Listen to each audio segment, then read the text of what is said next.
ایک چیونٹی کو بھی بلا وجہ نہیں مارتے. یاد کرو سلیمان علیہ السلام کا واقعہ. سلیمان علیہ السلام جا رہے ہیں اور راستے میں چیونٹیوں کی ایک وادی کے پاس سے ان کا گزر ہوتا ہے. سلیمان علیہ السلام کو اللہ تعالیٰ نے ایک اسپیشل نالج دی تھی. وہ چیونٹیوں کی بولی کو بھی سن لیتے تھے, سمجھ لیتے تھے. حتی اذا اتوا علی واد النمل قالت نملة یا ایھا النمل ادخلوا مساکنکم. جب سلیمان کا لشکر چیونٹیوں کی وادی کے پاس سے گزرا تو چیونٹیوں کی رانی نے اپنی چیونٹیوں سے کہا, اے چیونٹیوں جلدی جلدی اپنے بل میں داخل ہو جاؤ.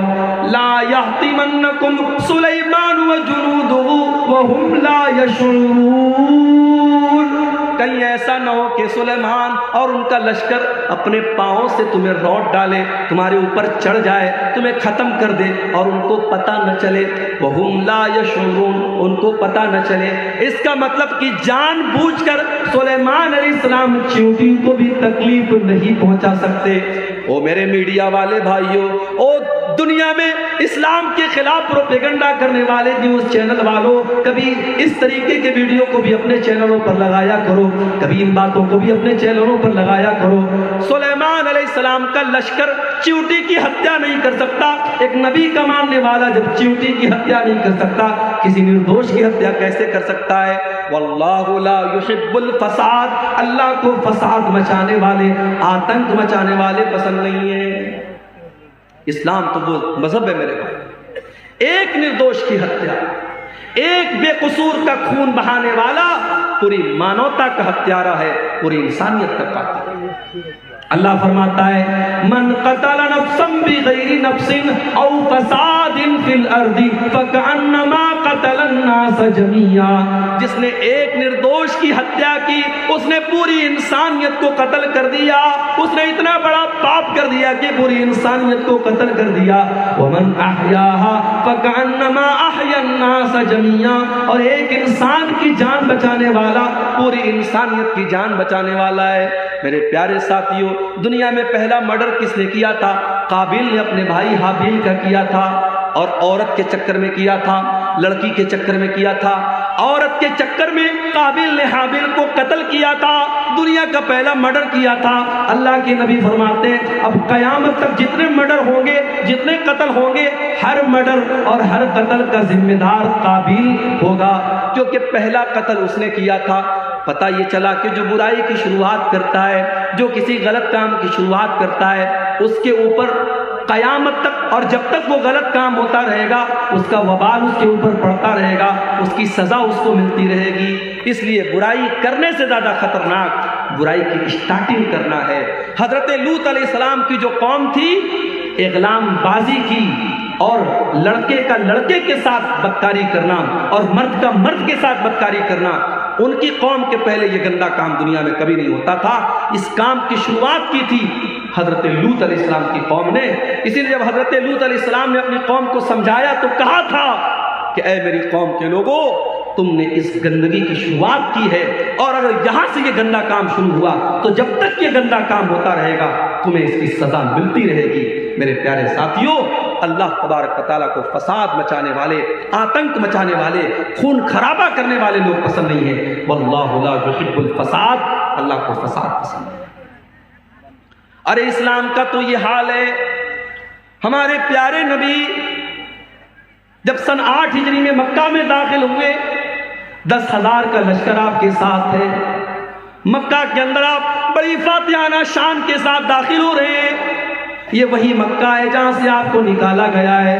یہ وہی مکہ ہے جہاں اللہ کی بارگاہ میں سجدہ کرنا آپ کے لیے حرام کر دیا گیا, جہاں نماز کی حالت میں آپ کا گلا دبانے کی کوشش کی گئی, جہاں نماز کی حالت میں آپ کی گردن میں چادر ڈالی گئی, جہاں نماز کی حالت میں آپ کی گردن کے اوپر گندگی ڈالی گئی. یہ وہی مکہ ہے جہاں کے لوگوں نے غزوہ احد میں آپ کے چچا حمزہ کا کلیجہ چبایا. یہ وہی مکہ ہے جہاں کے لوگوں نے غزوہ احد میں آپ کو مارا تھا, آپ کے دانت توڑے تھے, آپ کے چہرے سے خون بہا تھا. یہ سارے واقعات آپ نے اپنی آنکھوں سے دیکھے ہیں. لیکن میرے پیارے ساتھیوں, آپ دیکھیے سن 8 ہجری میں جب اللہ کے نبی مکہ میں داخل ہوتے ہیں, آپ پہلے خانہ کعبہ کو سارے بتوں سے پاک کرتے ہیں, اور خانہ کعبہ کو بتوں سے پاک کرنے کے بعد جب آپ خانہ کعبہ کے دروازے پر کھڑے ہوتے ہیں, تو آپ کیا کہتے ہیں؟ اے مکہ والو، اے قریش کے لوگوں، یہ بتاؤ تم اپنے محمد سے تمہیں کیا امید ہے؟ میں تمہارے ساتھ کیا سلوک کروں گا؟ سب بھیگی بلی بن جاتے ہیں، بڑے نرمی سے کہتے ہیں، بڑے پیار سے کہتے ہیں، اے محمد صلی اللہ علیہ وسلم، آپ تو بڑے اچھے انسان ہیں، بڑے اچھے باپ کی اولاد ہیں، آپ سے اچھی امید رکھتے ہیں۔ آپ نے فرمایا اذهبوا انتم الطلقاء لا تثریب علیکم اليوم، اذهبوا انتم الطلقاء، جاؤ، آج محمد رسول اللہ کسی سے بدلہ نہ لیں گے، کسی سے انتقام نہ لیں گے، کسی کا خون نہ بہائیں گے، جاؤ تم سب کے سب آزاد ہو، محمد رسول اللہ کسی سے بدلہ نہ لیں گے۔ ظالم سے لیا ظلم کا بدلہ نہ کسی وقت، مارا بھی تو اخلاق کی تلوار سے مارا۔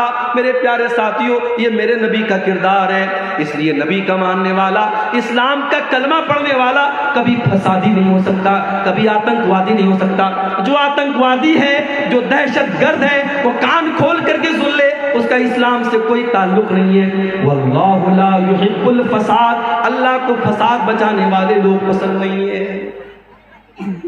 اور آگے بڑھیے، تیسری چیز اللہ نے فرمایا سورہ آل عمران کے اندر، قل اطیعوا اللہ ورسولہ، قل اطیعوا اللہ والرسول، اے نبی آپ کہہ دیجئے اللہ کی اطاعت کرو اور رسول کی اطاعت کرو۔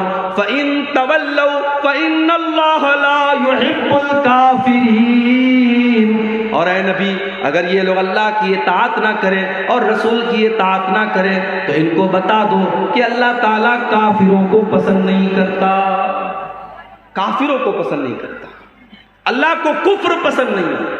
کفر کا مطلب انکار، جو اللہ کو نہ مانے، جو رسول کو نہ مانے، جو اللہ کی کتابوں کو نہ مانے، جو اللہ کے نبیوں کو نہ مانے، جو اللہ کے فرشتوں کو نہ مانے، جو تقدیر کو نہ مانے، جو قیامت کے دن کو نہ مانے، جتنی چیزوں پر ایمان لانا ہے ان میں سے کسی چیز کو نہ ماننے والا، اس کے اندر ڈاؤٹ کرنے والا، ان کے اندر شک کرنے والا، وہ کافر ہو جاتا ہے، اور کافر کو اللہ تعالیٰ پسند نہیں کرتا۔ اللہ کو مومنوں سے محبت ہے، اللہ کو ایمان والوں سے محبت ہے، اللہ کافروں کو پسند نہیں کرتا۔ اللہ کو کفر سے اتنی نفرت ہے، اگر کوئی انسان کفر کی حالت میں مر جائے، اللہ فرماتا ہے وَلَلَّذِينَ يَمُوتُونَ وَهُمْ كُفَّارٌ، جو کفر کی حالت میں مر جائے اور مرنے کے ٹائم وہ توبہ کر لے، اس کی توبہ کا اللہ کیا کوئی مطلب نہیں ہے۔ جو کفر کی حالت میں مر گیا وہ ہمیشہ جہنم میں رہے گا۔ اللہ کا شکر ادا کیجئے میرے بھائی، ہم اور آپ ایمان والے، ہم اور آپ مسلمان ہیں۔ اگر ہم اور آپ مسلمان نہ ہوتے، ایمان والے نہ ہوتے، شاید ہم بھی کسی پتھر کے بت کے آگے آج سجدہ کر رہے ہوتے، شراب پی کر کے ناچ رہے ہوتے۔ یہ الگ بات ہے، بہار میں نتیش کمار صاحب نے شراب بندی کر رکھی، لیکن اندر سے ٹیبل کے نیچے سے بڑی شراب پی جا رہی ہے بہار کے اندر۔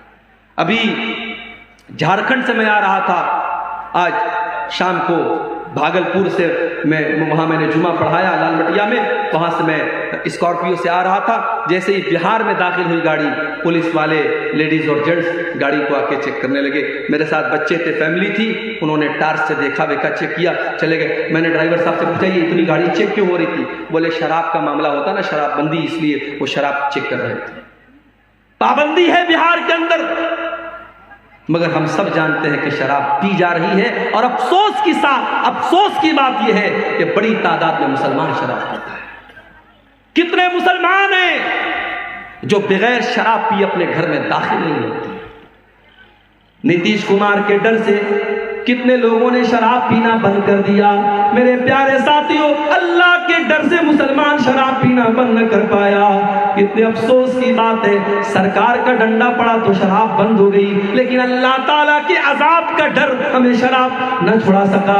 1400 سال پہلے کے حالات دیکھو، جب اللہ تعالیٰ نے قرآن کی آیت نازل کی کہ اے ایمان والو، انما الخمر والمیسر والانصاب والازلام رجس من عمل الشیطان، اے ایمان والو یہ شراب کا پینا، یہ جوا کا کھیلنا، یہ پانسے کے تیر کے ذریعے قسمت کا حال معلوم کرنا، یہ غیر اللہ کے آستانے پر جانوروں کو ذبح کرنا، یہ سب گندے کام ہیں، شیطان کے کام ہیں۔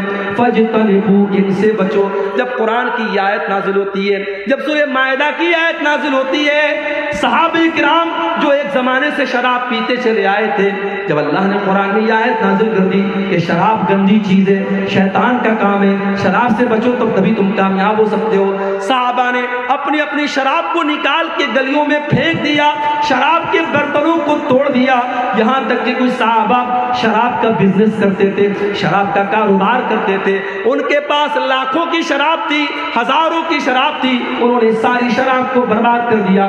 کہا جب شراب حرام ہے تو شراب کا بزنس بھی حرام ہے، شراب کا کاروبار بھی حرام ہے، انہوں نے ساری شراب کو پانی کی طرح بہا دیا۔ میرے پیارے ساتھیوں، ایمان اس کا نام ہے، اللہ کے رسول کی اتباع اس کا نام ہے۔ کوئی ایڈورٹائزمنٹ نہیں کیا گیا، کوئی پرچار نہیں کیا گیا، کوئی ریڈیو پر اعلان نہ ہوا، کوئی مائک میں لاؤڈ اسپیکر میں اعلان نہ ہوا، بس نبی نے ایک اعلان کروا دیا، قرآن کی آیت نازل ہوئی اور اللہ کے نبی نے قرآن کی آیت پڑھ کے سنا دی کہ اللہ کہہ رہا ہے کہ شراب گندی چیز ہے، اس سے بچو۔ اس سے بڑھ کے گندی چیز کیا ہوگی میرے بھائی؟ آج شراب پی کر کے آدمی گھر میں آتا ہے، زبان سے گندی گندی گالیاں نکالتا ہے، شراب پی کے گھر میں آتا ہے، اپنی بہن اور بیٹی کو بھی گندی گندی باتیں کہتا ہے، شراب پی کر کے گھر میں آتا ہے، اپنے بچوں کے سامنے نازیبا باتیں کرتا ہے، شراب پی کر کے اپنی بیوی کی کمائی کھاتا ہے، شراب پی کر کے اپنی ساری کمائی کو لٹا دیتا ہے۔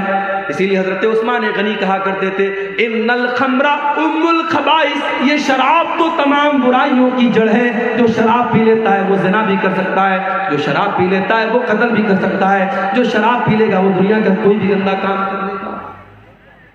تو آپ دیکھیں اللہ تعالیٰ کو کافر پسند نہیں، آج کافر سے زیادہ مسلمان شراب پی رہا ہے۔